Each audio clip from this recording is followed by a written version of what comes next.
So touch him, and he just does cat things like move, react. That's what cats do. That's what cats do. They react to things when you give them stimulation. If you just poke them like that, they get annoyed, and then they bite. Except him, he's not gonna bite. Bite me.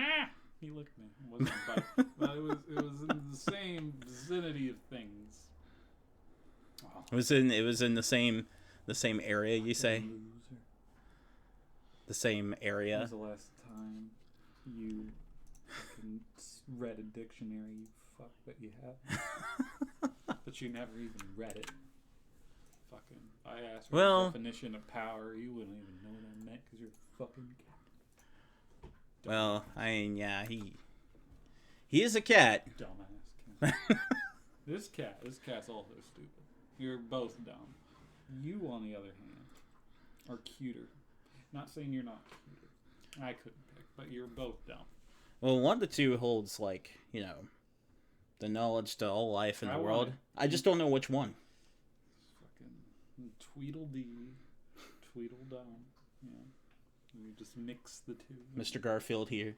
Yeah. Mr. Garfield. I mean, they're both wonderful cats, but then you got that fuck over there. Yeah, he just kind of keeps to himself. That's the fucking one.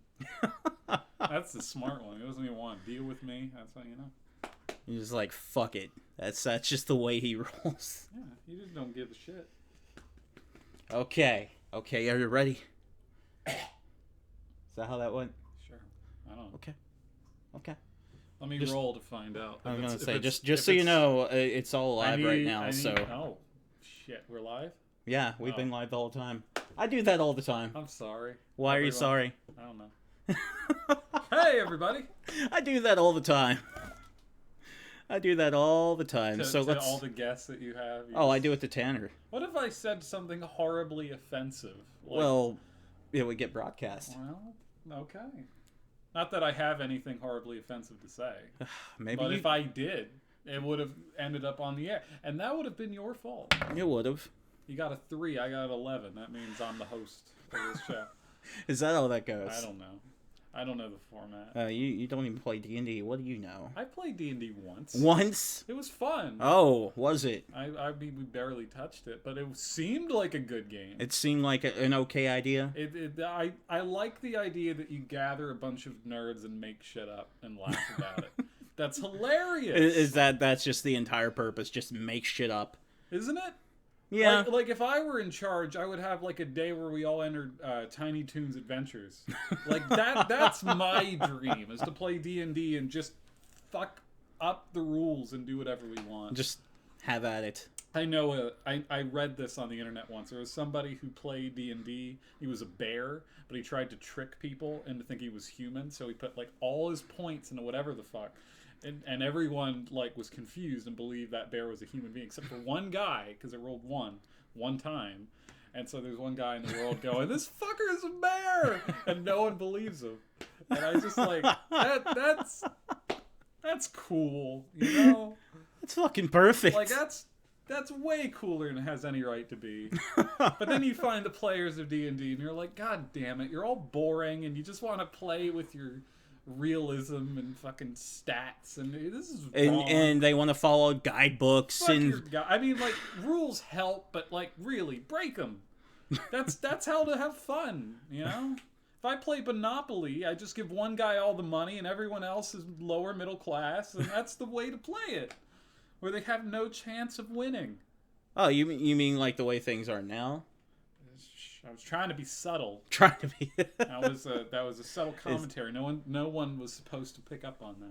Well, your commentary on life didn't go for 60 minutes like Lasagna Cat, so that's you got to pick it up. I don't know if we have anyone listening or if this is archived or what, but I will say this: if you like lasagna and cats, Lasagna Cat is back. It's wonderful. There's an hour-long one. It's fucking amazing. It's just a guy explaining why this one Garfield comic is like the greatest literary work of all time.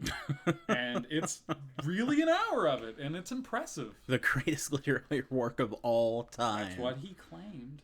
You know, more than literary, I suppose, as an artistic piece. Yeah. Would you say it's sensory bliss? Is that what you would call it? I wouldn't, but he did, and that's fine. You know, Fair enough. we all have our likes. Fair enough. Yeah.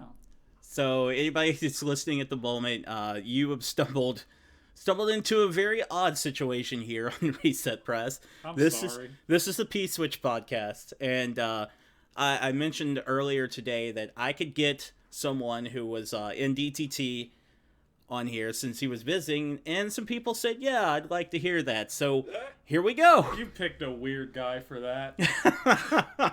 I think I picked the perfect guy for that. Thank you. I mean, I have Tanner on every week. I mean, we could do that on a weekly basis, but it's always fun to pick someone else's Will Tanner brain. be coming on this show, or is it just you and I? It's just us. Okay. Yeah, DTT holds a lot of special place in my heart. My Twitter is still, I mean, granted, I took off the evil, but it is Monkey DTT. Yeah. Because I hold DTT to a very high level. And just for the record, I still refer to you as Monkey. Yeah. You're always going to be Monkey. I can never not be unless you talk to me in a different place where you use my name. Yes. I don't think you have a name other than that, right? Oh, yeah, I guess. Yeah. Whatever. Who needs another name? You only need the It's a two. good enough name. Yeah. So, in terms of it with DTT, since we're going that direction, Yeah. holy fuck, this is a train wreck. Let's keep it going. I'm just, hey, you asked me questions, or do you want me to just go on a nostalgic field trip? That's what we're going to do. We're going to take a magical mystery tour of DTT. Back in the day, there was even before DTT. In those days, from my perspective, there was this little site called screwattack.com.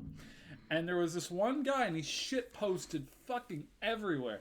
He like there were post whores that thought they were proud, and then this guy comes, just ruins it in a day. He responded to every single one, every single thread. And that's right. And the reason he did it, because he's a fucking jackass, is because he's like, there's a little check mark next to the threads, and my OCD kicked in, and I wanted to just get rid of all the check marks. And then that's how I became the worst thing in the world. And you saw that, and you said, I like that guy. Let's give him some form of power on DTT. Yeah, that's not true at all. That is completely not true. I couldn't stand your existence. I couldn't stand your existence at first because of the post whoring. Oh my god. Fair enough. Oh my god. It was a different time. It was the worst of times. That's it. I'd like to think I got a little better since then, but we have no evidence. But no, I had a show for a little bit on DTT. You did. I didn't make that many episodes because my capture card failed, but I did a show where I basically reviewed demos because I really tried to analyze them and say, what the fuck is this full game going to be? Because everyone else is doing previews and reviews, but I'll just give you a segment of this game and tell you. And the problem with that is that demos are all lies. So every single time I'm like, Vin Diesel's the wheelman. That might actually be all right. Remember that. And it was shit. And I was wrong almost every time. Thanks, Internet. Well, I would have to say that's the charm of it, being just completely wrong every given time. I was like the movie Bob of demo. Oh wow. Yeah. That's interesting. I'm not trying to insult anyone. In fact, if anything, everyone should take it as a compliment because I'm saying movie Bob and I are basically the same. Yeah, you're the same person. He's on my level. Is what I'm saying. That's a compliment. So what you're saying is you're the same person as Movie Bob. I have no evidence of this. So I've never seen both of you in the same room at the same time. I mean, me either. There's a chance. But I'm you just have, throwing it but out you there. have seen me watch a video of his once, and that's technically looking at. I mean, I don't know if that's how it works. Maybe you just watch your alter ego. I don't know. I have no proof. I don't know. If I'm talking a little loud, I'm a little farther from the mic, so I'm trying to spitball over. But yeah, the forum on DTT was basically, I mean, again, before it was Screw Attack and tons of great people, and they're all still, most of the group is still together. But DTT was kind of the segregated where the cool people went. like it was like a lot of people are just like, okay, so this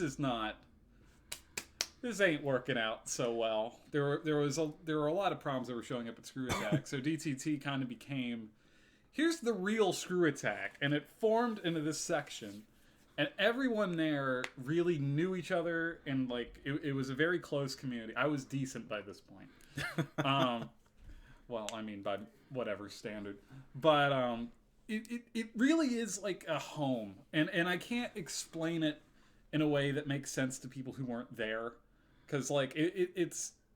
Right now, you have a lot of internet forums, and there are, some massive ones, and then there's a couple small ones. But what made it special is that every single person there was a part of that community and really got each other and really knew each other. Like, if you go on, like, NeoGAF or something, I don't know who the hell anyone is. You may recognize a name or two. DTT, everyone knew who everyone was, and we were all interested in each other. Yeah. And we all wanted to know what we were doing. Yeah. The content was great, but the people, the community is what I really attached myself to. And it was a wonderful time. Yeah, that was probably, like, the really big part about DTT is, I kind of saw this thing happening where, the little guys weren't getting a chance when it came to doing videos or writing something or anything like that.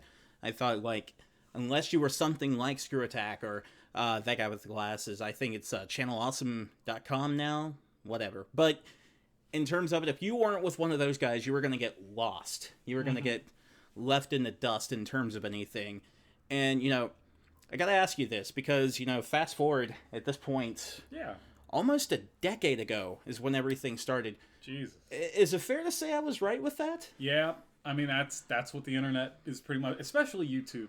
YouTube is a series of channels that find each other. And now you can survive and do well on your own, but it takes a while. It usually is an overnight occurrence where all of a sudden people flood in. It's when the algorithm wants to work for you. But generally, I mean, there's a reason like Normal Boots and that one video game or all that shit, it exists because it kind of bubbles into each other, and you have crossovers and you have that. What's interesting about DTT is that even though everyone was lower, everyone got discovered in their own way. Yeah. So the stakes were smaller, but you were kind of ahead on that. That's what it turned into. And a lot of people got to cut their own teeth when it came to that too, because there are again a few people who probably will not admit that they started at DTT. Pro Jared actually posted. Oh, we're naming names. Yeah, Pro Jared posted his first video at debasetotthis.org. I don't know if he would admit it now, but it's true regardless. For a little while, Pat the NES Punk came over. Oh. And he was doing some videos there, so he cut his teeth a little bit there. Also at playthenes.com, he was doing both of those at the same time. And Dina Natali. Mm-hmm. So there were a lot of people there. So yeah, there were some people who got to cut their teeth and really do some stuff there. But there was also some people who, they did some stuff. They're still doing stuff, and maybe they haven't hit it big, but I'd like to think maybe we helped a bit. For sure. I mean, like, what you have to remember is, like, you said it yourself, it was like 10 years ago. Yeah. Like, things were formulating. The internet is not, like, YouTube is not structured the way it was back then. I mean, YouTube, was it even monetized at this point? No. Okay, YouTube was not monetized. So at the time, it was mainly blip. If you wanted to do something professionally, it was blip. And that was really hard to work through because there was no browsing with blip. There's no recommendations. You really had to find a website to do it. Now everything's through YouTube, which is why you can see these successful stories. But then, of course, now we have the exact opposite with all the restrictions and blah, blah, blah. But, I mean, again, it's what started. It was the seeds of an era, so to speak. Like, I wouldn't have been surprised if PewDiePie would have started on the base to this. Oh, I would be touting that every fucking moment. Yeah. Well, just tell people that he did. Because it's fun to lie. It's fun to make up shit. Yay! Yeah, that's how it rolls. By the way, again, we are live. The Metal Got Games. Going on, Tommy? Just wanted to say hi to you really quick. Just to let everybody know. Yes, this is live, even though you can't see us. Oh, hi. Yes, hello. In terms of the previous point, though, yeah, just like PewDiePie and different things like that. But yeah, there were some people that came on there, and not a whole lot happened with it. But I'd like to say that it was a place where you weren't going to get flamed to hell. Yeah. Because we did not tolerate that. If you didn't have anything cool to say, then there was no point in saying it because we weren't going to let you. It was an open community that understood each other. Yeah. So shit posting really didn't happen because everyone knew who each other were. Yeah, totally supportive, even though you only got like 14 views on something. Yeah. Completely supportive. And in terms of, like, if you wanted to, get some video or something posted up on the front page, the other really cool thing that I tried to do with that is whenever it came to, like, a feature or something like that, everybody on the team voted yes or no to it. Mm-hmm. It wasn't just me and Tanner or somebody else. Literally everyone looked at it and said, yeah, that's cool, or something like that. So that was pretty big in terms of, really giving everybody an opportunity to shine. Absolutely. Thinking back on it, I did do one other thing. We had a podcast. I was going to get to that. I almost forgot because it's been a decade. I technically 2 podcasts because we had a host replacement, and then it switched, and that was a fun show. No one ever commented, but we had these really good views, and it was a very interesting experience to always be like, come on. Yeah. Give me a little something. And then I'd find out the moment the show ended, everyone was like, oh, I was great. I listen to it every week. And I'm like, you bastard. Yeah. If you had just said one thing, we would have known. Yeah, that was the weird dichotomy of it. It's like no one wanted to touch the front page and say anything. But if you went to the forums, they were just like, oh, but yeah. They watched the content. Like, I know because the views were there. Like that was the weirdness. There's this weird, awkward socialness, even though everyone knew each other in the forum. So it's just like, I don't know. It was strange. It was a fun show to do, though. So, how about the podcast? Like, yeah. First and foremost, the podcast. The podcast. Yes, there's the correct. We had the greatest covers. Oh yeah. In the world. I'll never forget the original one. I think it's still my background. No, it's not anymore. But the thing with the covers is that they were fucking ridiculous. It was just a mishmash of Photoshop. But it came together to make this cohesion thing. Wasn't there one with like a transformer and an Asian man crossing his arms that he was shirtless in? It's possible. I also remember there was one where there was a Protoss zealot that was cooking a pizza. Oh yeah. That was a fun one.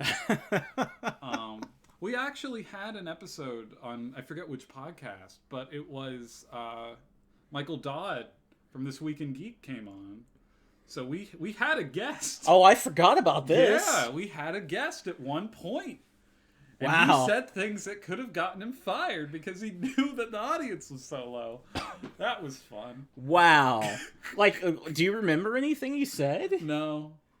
Wow. I do remember he was bitching about one particular company not giving him review codes, but I don't remember which company. Well, I could believe that because if you get Mike in a secluded area, he will let loose. Yeah.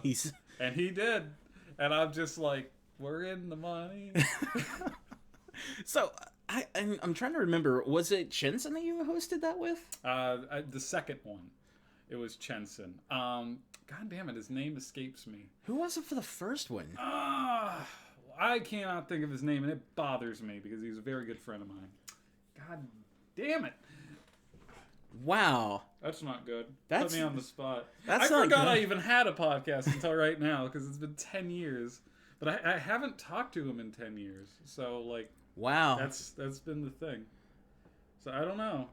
But I can't remember which one it was, but one of them, like, there was awards that were going on, and everybody voted for, whatever podcast they wanted, and of course, like, the Codec was the number one, like, the mainstay podcast, the entire website, and you guys won.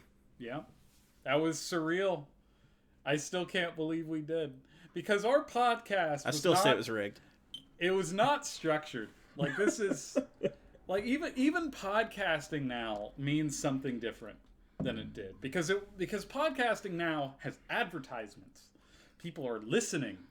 We didn't have that then. It was just like it was a hobby. It was a hobby that a lot of people took on and did for fun. But it was not now there's an actual career in it, and if you like, there are all these different podcast streaming services, and everyone has one.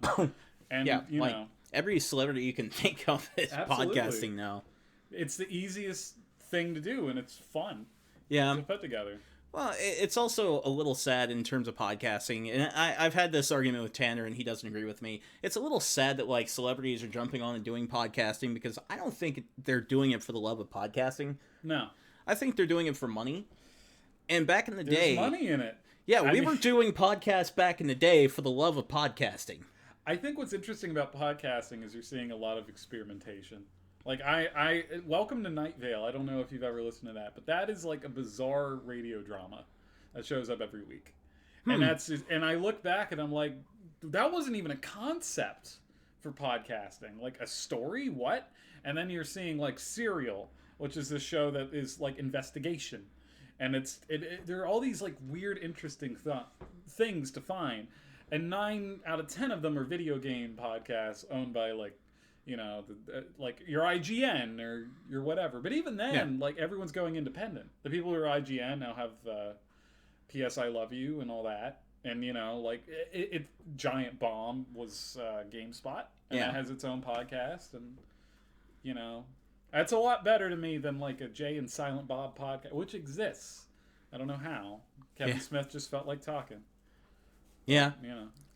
If that's what they want to do, I mean, it's for the love of it, and Your cat's playing with your paper bag. oh, that he does that. He's having fun. He's always like, in terms of it, He's almost like a cat in some way. he is a lot like a cat. Usually, on like the reset button or Super Reset Brothers, we're trying to be like, oh, we're going to be super professional, and then like he comes along and does that, and I ignore it, but.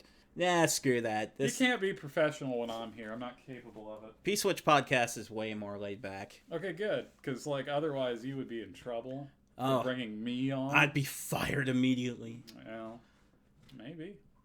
Just fired and burned at the stake, and that would be fine. I wouldn't mind some steak. That would be fine. But podcasting, in terms of it, it's like a radio revolution. Yeah. And I think that's why it drew us to it so much, because...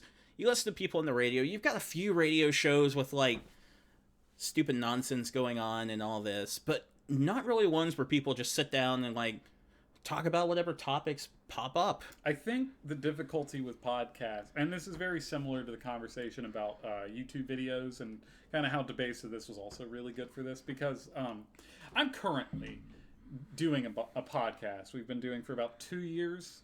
And we slowed down, or no, 3 years, but we've slowed down. Like it's dwindling.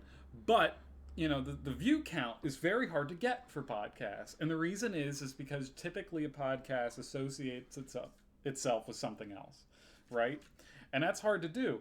And I think that's part of what made, again, Debase of this such a good idea. It was that community that would drive people in. Like our show would have had 0 views. But we were on the base of this. We had a community that would speak to each other and right. listen, and then that's what drove it up. And, you know, advertising is harder and harder to get through. Podcast is harder to get through than YouTube, because a podcast requires active who is that for investment. But you know, that's where the money is. You can make channels and groups and all these things, and they tend to pay off. And the game has gotten even harder now because, you know, back in the day, there were podcasts, sure, but there weren't that many. Yep. Now there's like 8 billion. Everybody and their mom can have a podcast now. It doesn't matter what the topic is. And they do, because it is fun and easy to put together. Yeah. And that's not a criticism. That's just, that in some way is a great thing, because it means that you have all these different ideas popped up. I forget the name. There was a podcast, and I listened to it the whole way through, about these 2 guys that every single day for a year, or no, every single week for a year, had to watch Grown Ups 2. And they would just talk about it every single week. And you would hear their health state, mental state, dissipate over the course of the show. And it was fantastic. And that like you is such a brilliant idea. The fact that show exists, it speaks to where podcasting is. You can take those risks. You can do something like that because anyone has access to it.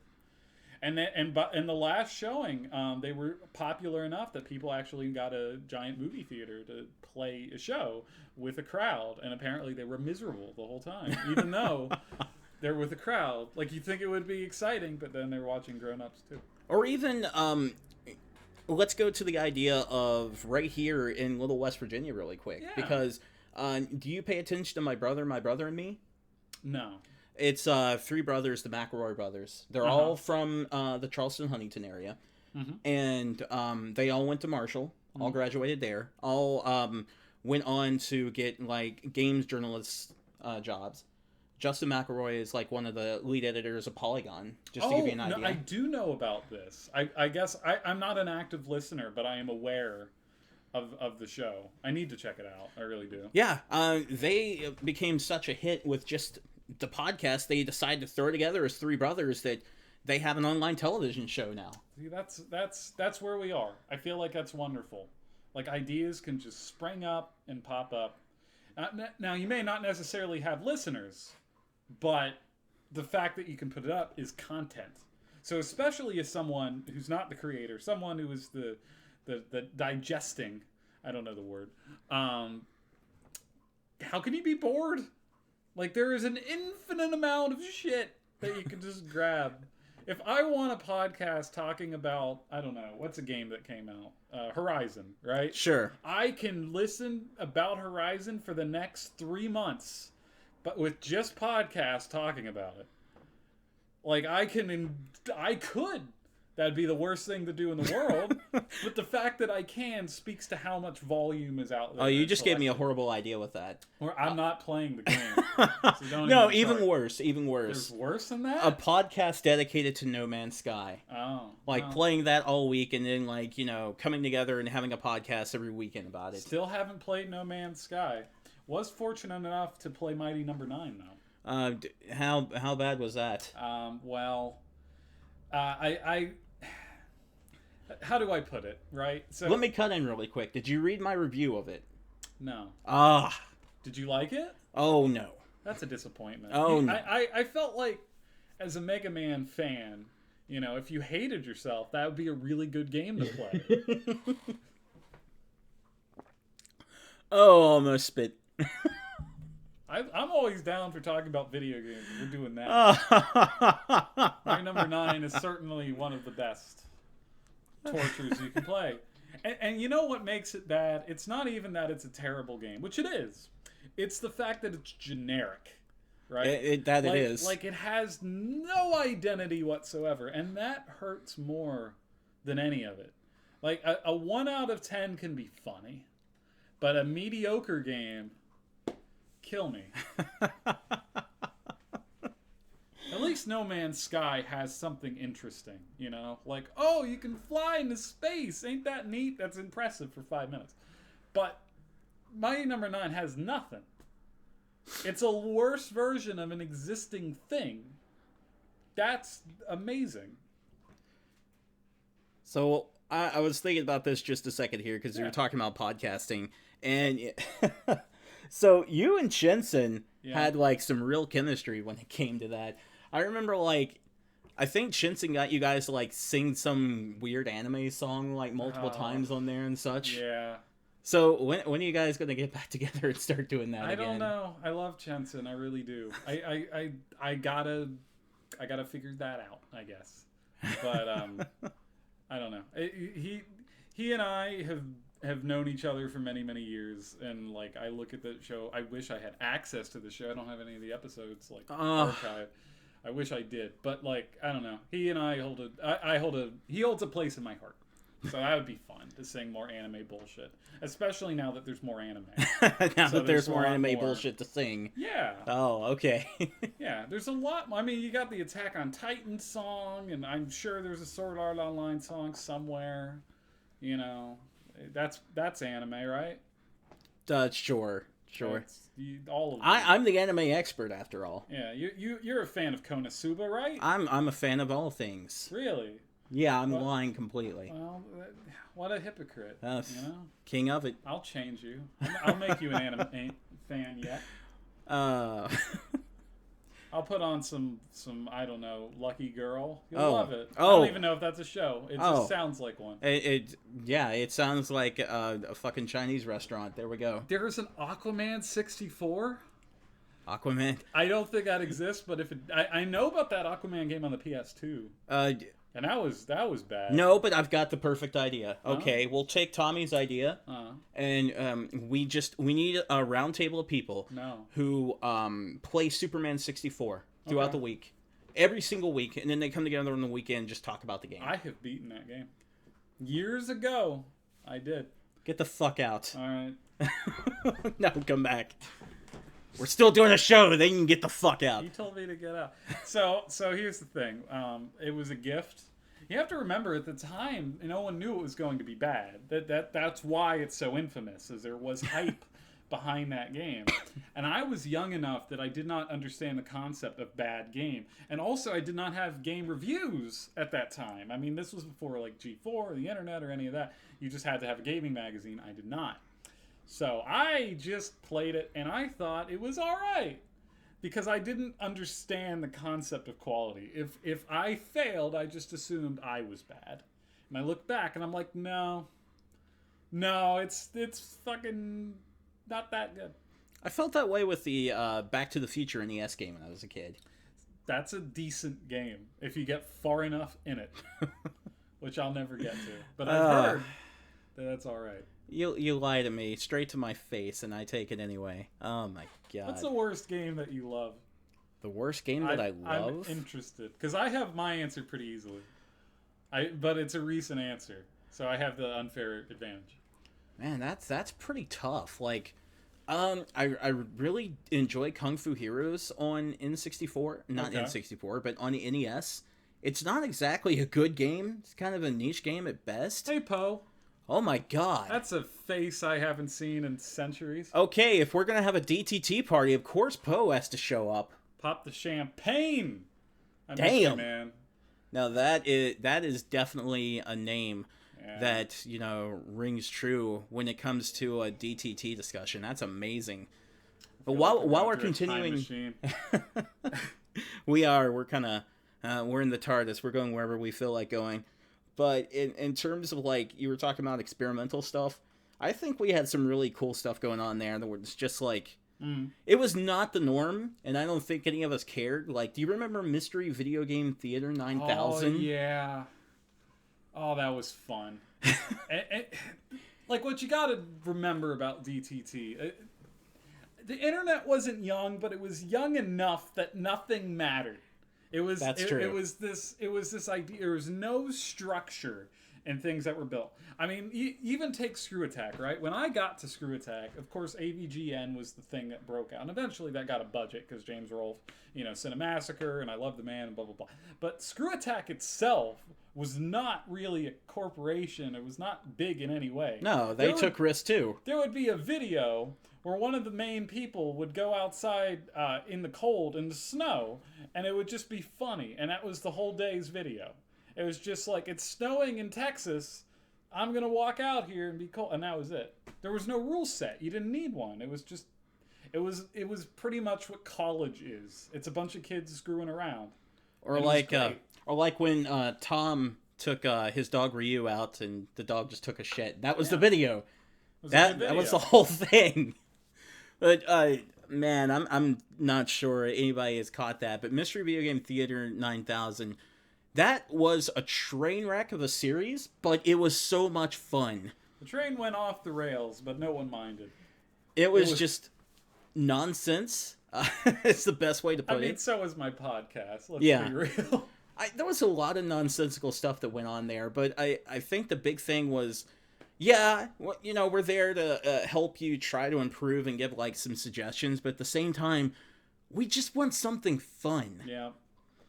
That was the big thing, because, like, you could get, like, YouTube drama, especially when, like, that guy with the glasses started coming around, and it was like, oh, Screw Attack needs to die, or that guy with the glasses needs to die, and we're just like, no, man, we just want to have fun. See, now that's the whole internet, and that's the real unfortunate thing.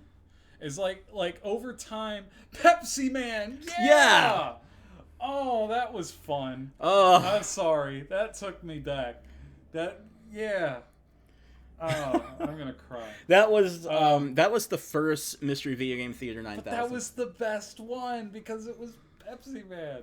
It was this, and I found out later, by the way, about Pepsi Man, something way more exciting. Oh, so, yeah? So a series I like, Virtue's Last Reward, is like the best in the series, the Zero Escape series. The visual novel, the director of that made Pepsi Man. Really? And that is like the coolest fact.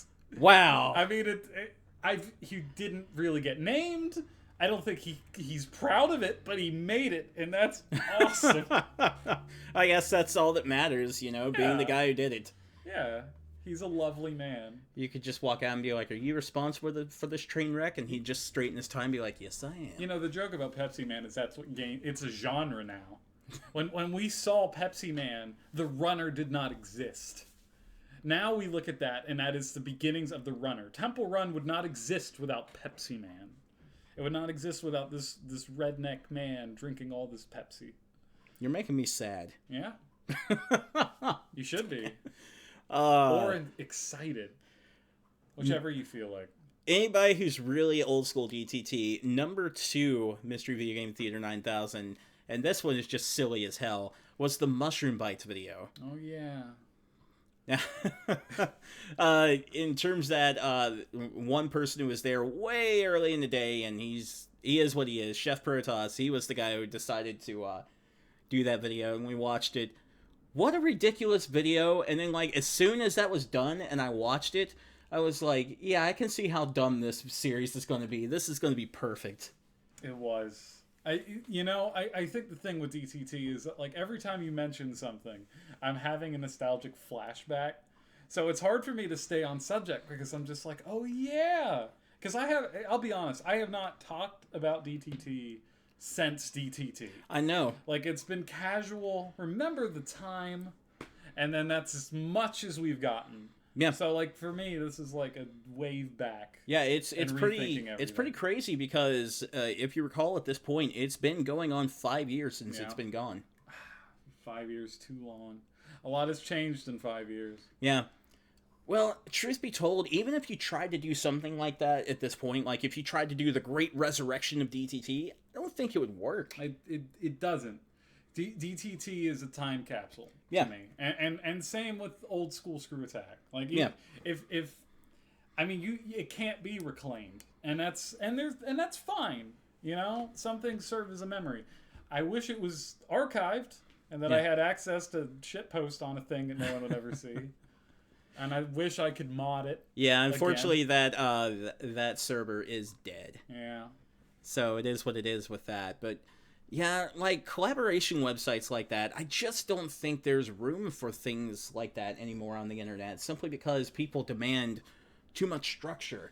And you really don't need anything like that anymore to get that exposure on something like YouTube, especially with Reddit around, since that's like the ultimate collaboration website.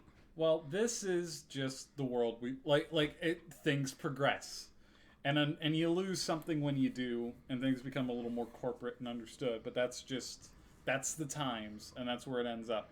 And once a new thing pops up, we'll figure it out. But I don't know. Right now there is a structure, especially with online content, because now it is established. Not established enough where they know about their legality and they keep getting videos taken down, blah blah blah blah. But structured enough that people are saying, hey, this is my full-time job. And that was not even a consideration when we did what we did. No. There was no chance of that. Even if we succeeded.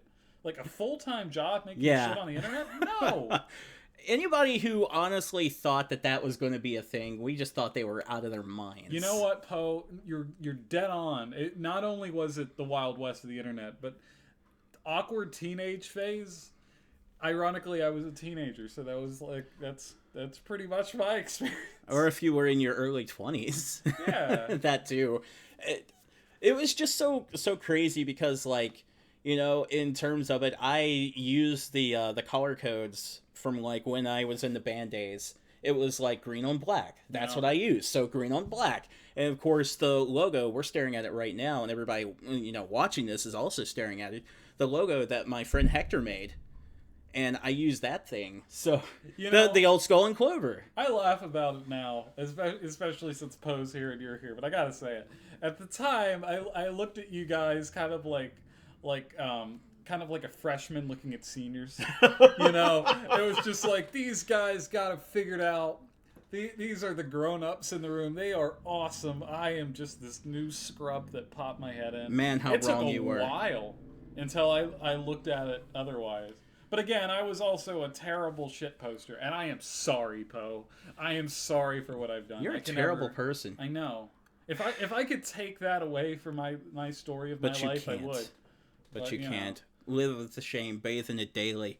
Well, you know what they say, you either become well, no, that's not the expression. I don't know the expression. Point is, I fucked up. But but things are different now because you have no record of it. Things are better. It's not there anymore. Cool kids indeed. Oh, Zanbot. Oh, he'll be back. See, he's back. Yay! That broke my heart. So I would say, in terms of it, probably end this on the part I'm sure you would like to talk about the most. Do you remember the April Fool's Day? Oh, I do. If there's one day I remember. every other site did one, had some gimmicks, and they went far in their own ways, And there used to be some creative shit. I remember Destructoid at one point had a phone number that you could call in and just talk to the staff. That was weird, but it was fun. There were all these bizarre... Ours was really simple. It was, let's make me mod for a day. And the thing about me is that I was going to abuse that power and become I was going to be Donald Trump. And I totally did. You did abuse it. You banned someone for talking shit about Tim Schafer. It was in the rules that I changed. And he purposely wrote that for me to ban him. I think no one expected me to do that. And for the record, it was a temporary ban. No one was truly hurt. But I banned everyone, and I had a dictatorship. No animals were harmed during. I changed people's names, and that was fun. I changed people's posts. I re-edit them, and I made them something else. They were forced to say whatever I willed it. That was fun. You just went insane with that. Yeah, I mean, it even went further than that, because I'll be the first to admit, and I remember getting a lot of flack from people when it came to the name of the website. I know the name sucked. I didn't care. Debase to this. It's already a logo. It's already a negative name. Debase to this. It's just like, well, the name's already negative. Fuck everything. Well, that's kind of the point. Okay, you know what? Something awful exists. That's true. So I rebuke this immediately. That's true. Well, I mean, just saying that was like the number one criticism I always heard. The name sucks. It's blah, blah, blah. It's like, what's the name of that douchebag that was on Busy Street? That was like his number one criticism. Oh, I don't know. Whoever he was. But that was his big thing. And in terms of it, so it was debased to this .org. And you always made this ongoing joke that one of these days you're going to take over the website and call it Evil Monkey to this. Oh, yeah. And that's... should have kept it that. That's what happened on that April Fool's Day. Yeah. The whole thing, like the... because I think like the primary color that your podcast was using was red. Mm-hmm. So everything turned red. Yep. Which was very pleasant to the eyes, I'd like to point out. Yeah. The red was over the green. It was like the Virtual Boy. Sure. Yeah. It just feels good to stare at red. I rape an internet form. Gotcha. Yeah. Excellent. I hope everybody went blind that day. In retrospect, my biggest regret out of everything, and it's not even the shitposting, you'd think it would be, is the fact that I named my online name after a fucking Family Guy character. And at the time, it felt alright, because I didn't think much about the Family Guy reference. I just thought it was a good name. But now, it's a scourge of the earth, and I will, and if ever someone calls me that, I'm like, God damn it. So I'm just Monkey now. I don't want the evil. I don't want the joke. I'm out. Do you ever send hate letters to Seth MacFarlane? I haven't. I have to Seth Green, though. What did he do? It was his closet. All he did was voice the character. What a piece of shit. Wow. Austin Powers. I have no problem with Seth Green, but he went along with it. So that was the whole thing. That was the April Fool's Day joke. Yeah. Turned the entire website and Evil Monkey to this. It was foreshadowing for America. That was the goal. In terms of it, you had mod powers. We have a question what DTT is on the chat. Wow. What is DTT? That was a good question. Wow, I think you missed the whole thing. But we'll go over. DTT, for anybody that's coming in on the live one right now, website debased to this was the name of it. Yeah. It was a collaboration website from way back in the day, 2008, where a bunch of people who were starting to gain a little bit of traction. What's your cat doing? Fucking cat! Dude! We're trying to do a show. What are you doing? Being a cat, of course you are. Damn. That cat gives no shit. No. That cat is just tearing your shit up. He doesn't give a fuck. Well, I don't blame him. You can't even But force him to. I feel like that box is going to fall. You're going to see a computer just spill all over this planet. He was around when the website started. Yeah. He didn't give a damn then either. Why don't you interview the cat? I'm sure he'll have some great memories. Yeah. But in terms of it, there was a bunch of people who were starting to gain some steam, some traction at Screw Attack. And at that point, we had the thing where you could front page posts. Mm-hmm. And these people kept getting front paged because they were doing some good shit. Other people start getting pissed off and flaming them in the comments. Mm. I was one of those people getting flamed because I produced a lot of shit because I could write stuff while I was at work. And, I kept getting posted up on there. So I was like, well, I'm going to just tape my stuff to my own website. I'm tired of this. And then I saw it happening to other people too. And I was like, hey guys, you want to come over here and do this? Just post on here and we'll get some honest feedback from people who actually want to talk to us. And that was the start of it. Just a few people posting stuff turned into podcasts, turned into silly videos like Mystery Video Game Theater 9000, turned into like all sorts of nonsense that we did. Yeah. Blog drama. Blog drama. I'll never forget the names everyone... it was a time where things didn't matter, but they mattered. They mattered to us completely. We were furious at the people posting on the front. And we had a term for them. I can't think of the term. There was a term for specific people that would upvote each other, so they would always be on the front. And that's just what Screw Attack was. That's what it turned. It went from this thing where it was a community where everyone's just hanging out and enjoying each other to here's three guys that continually grab themselves and up push. Yeah, it was weird. It was. And now there's a whole it was interesting convention dedicated to Screw Attack. Yeah. And Rooster Teeth. What? Yeah.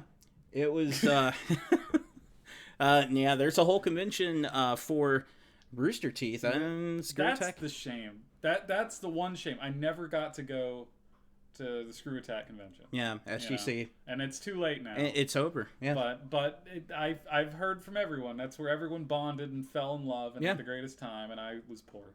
So, Yeah, so that really is a shame because... Yeah. That's where everything started. That's where the magic was. Yeah, and that's why I'm not a real G1. So that's why I have DTT on my name, because I didn't make it to the convention. And Craig came up to me and called me a bitch, and now I'm just... Wow. I'm just out. Hardcore. It totally happened. Didn't make that up. Didn't make it up at all. Craig has called me names. Magfest, that's a good one. Yeah. Maybe I should see that someday. Interesting thing, when the website was first starting, like some of us met up at MagFest. That's where I first met Dina. Mm-hmm. And we, talked out some different things we were going to do with that, especially, talking about... the name of the podcast was fucking horrible back in the day. It was Debased to This Live. Chef Protoss made it up. It was the worst. It was something. It was a thing. And in terms of it, I renamed it to The Codec because big Metal Gear Solid fan, and it makes sense. Make our own con. That's right. That's what we do. We have enough people. DTT con? It'll be in my backyard. and because that will hold everyone who was there. Who's going to be your panelists? I am. And Pro Jared. Call him up. Yeah. Just shoot him a quick DM. Look, he starred in a Nickelodeon show. All right, I can get him. Just saying. Is he going to make a video about dicks first, though? Hopefully. I wouldn't blame him if he did. That's his best video. Yeah. Yeah. You can't argue with the truth. Would you get Pat Contry to come? Okay. Okay. He can sign my book. Oh. Yeah. He Yeah. can sign my copy of Encyclopedia Eorzea. And he'll come and sign a book. I didn't say it was his book. I just said a book. That's what I'm saying. He'll come and sign sign a book. Sign my book. It's not the one he wrote or had any part of, but he can sign it. Well, he can. Yeah. There you go. It's perfect. If I'm paying for the autograph, I mean, he should sign whatever I want. That's celebrity. That's perfect. What would be the name of your convention? Evil Monkey to me. Oh. No, I couldn't do that. I would just call it Con because it's a con if you go to it. Well, fair enough. I never claimed to be funny, okay? I haven't been on the world in centuries. That's perfect. Yeah. Perfect in every possible way. Good job. I'm perfect in failure. All right, I can so do that. Before we wrap this thing up, Yeah. the last thing, since you said like you don't even feel like you haven't felt like you're a G1 in a long time, and you just went with that. And in terms of it, I'm always going to call myself the DTT mastermind because I kind of am. But when do you think like the G1 part just gave up and you just went completely DTT? Well, it's how'd that happen?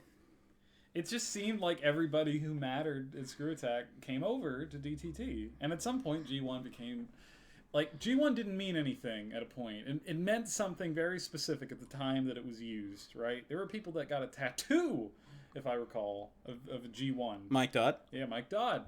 It meant something, and then at some point, it just became very corporate. And that's an old story. That's an old story. A lot of websites eventually go corporate. You get too big, and then, it doesn't have the same passion to it. And that's what happened. DTT never got that big. And because of that, I always felt the core was there. But I'll say this. I've kind of disappeared out of a lot of things. A lot of the people I knew who were G1s, and even DTT. But it's one of those things where it's like, I know I need to push back. I've just kind of hidden away for a bit, but I consider every single person who was on DTT a friend, and I still do. I love every single person. Not every single person in Screw Attack, but who are they?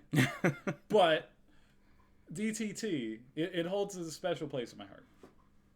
Yeah, I would agree. It's gonna be like the big things I'll always remember because in terms of it, we did have some like really silly moments with some different things that happened there, especially like getting. I feel you, Poe.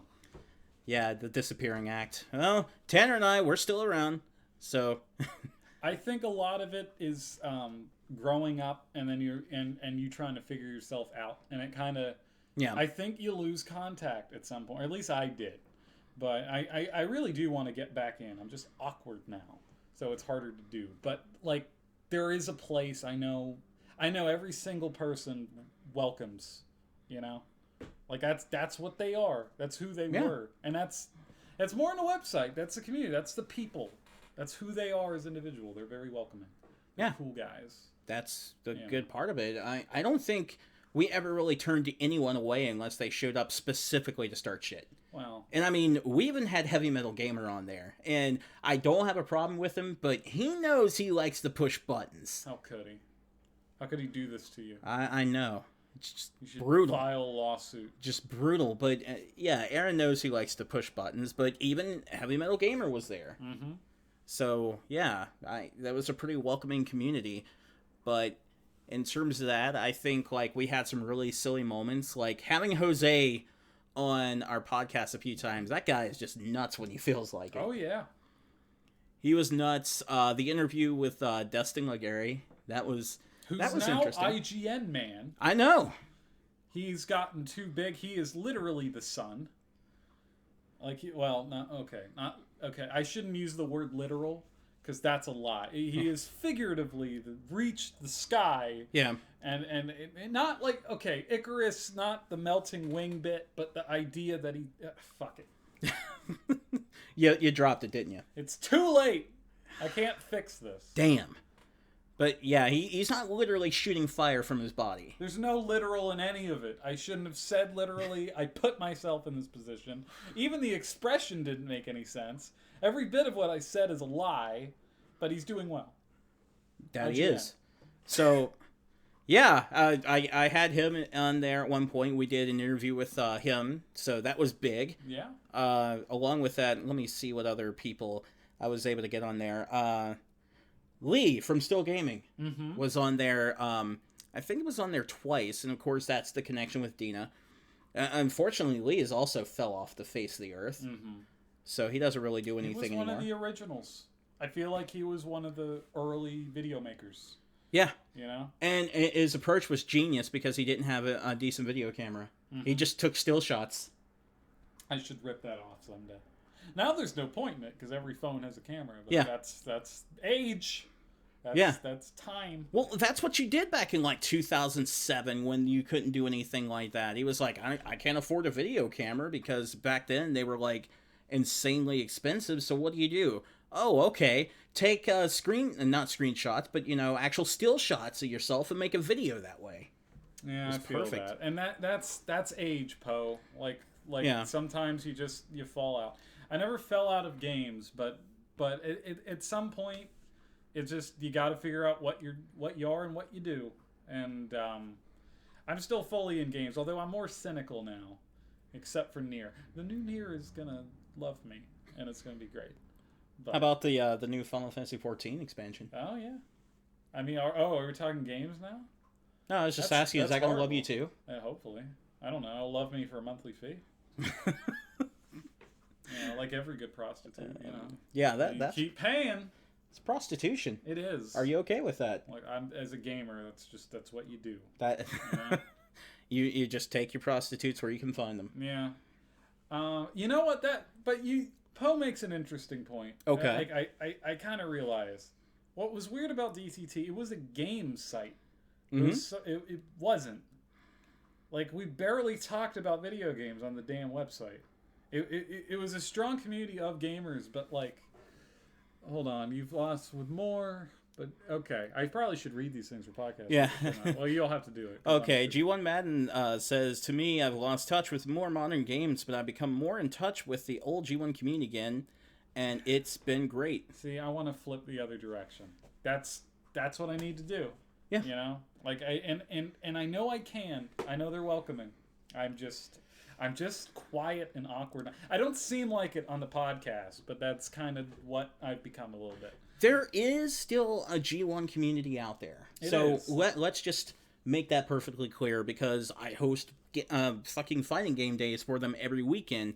The issue is they've become the Splinter Cell, and they don't realize that because Screw Attack and now Game Attack are part of the Rooster Teeth community. You can't just say, we're G1s, we're the G1 community, because it doesn't work that way anymore. You're now a Splinter Cell. Old farts is the word I would use. Yeah, you're a cell of it. You're splintering yourself off. See, I hear Splinter Cell, I think video game. But, well, it works for this. Sure. It works for Sam this. Fisher. Because that's exactly what's happening. You're splintering off and being creating what is your own little thing because it's all been absorbed. Most of the old guys are still together. I mean, I see them talk all the time. Yeah. I mean, you're in that chat all the time. I just need to balls up and get in there. Yeah. And I don't. And that's not good. Maybe we could get Trent to do a Let's Play sometime. I think I need someone to shove me in the chat so I can hide in the back, and then I'll be like, hi, and then I just inch my way forward. And we could do get Trent to do a Let's Play since he was the only Let's Player that had his own Let's Player section. Yeah. He was the only one who did it consistently, the poor guy. Loved him for it, though. It was just charming to have your own. Tomb Mania. Oh! Toomey Mania 25, gonna bring a lot out. That'll be fun. Yep, Dylan Toomey, still kicking, still doing his thing. The thing about Dylan Toomey is that no matter what happens in my life, no matter how old I get, no matter what changes, he is the same man. That man has not changed a minute. Every single time I look at him, they're like, we're still saying men. Okay. Mm-hmm. He texts me every day telling me how much he's drank. I get messages like that, too. Yeah, every day. I love him for it. I'll be sitting here like 1 a.m. playing like Overwatch with the guys or something, and he'll text me and say, time for beer, and I'm like, fuck, he's got a point. And then off I go. So that's ridiculous. But in terms of it, we're probably going to go ahead and wrap it up here because we're going to be doing Super Reset Brothers soon enough. So anybody want to stick around and enjoy that. We'll have the regular show, but yeah, it's been fun talking to Monkey here again. And Thank you for having me. He hasn't been able to talk to anybody for a while like this either. So. Yeah, it's what does that mean? Saying I ain't got no friends? I'm saying you haven't been on any type of thing like this in a while. You need to do it more. Yeah. You need to find Jensen and like drag him out and force him to be on the podcast. I gotta find him and tickle him, and that's what has to happen. Tickle him? What? Is that how he agrees to podcasts? I feel like you have to. Like that's how you got me on here. I tickled you. I mean, look, pretend all you want. Okay, the word's out. Damn it! Tried to keep it to myself. Is Dylan hungover today? Probably. Yeah, he's hungover. I'm not quite certain if we're not hungover, to be honest. But what can you do, right? Yeah. But nobody knows. But it's been a lot of fun. Anybody who's liked the conversation with Eric here and you want to follow him on Twitter, that's a mistake. At Monkey DTT. He's going to tell you not to do it. I wouldn't recommend it. I'm going to tell you to do it. Wow. So at Monkey DTT, so you can follow him there. Throw things at him, tell him men. Yeah. He That's loves it. Specifically for Dylan, isn't it? He loves to have. I'm not opposed. You love to have long conversations about gay men on the boat, right? Oh, gay men on a boat. I missed that. That was a good movie. I struck a chord there. That was a good movie. So, in terms of it, thanks for coming out. It's been a fun DTT chat. And everybody stick around. We're going to have Super Reset Brothers soon enough, guys.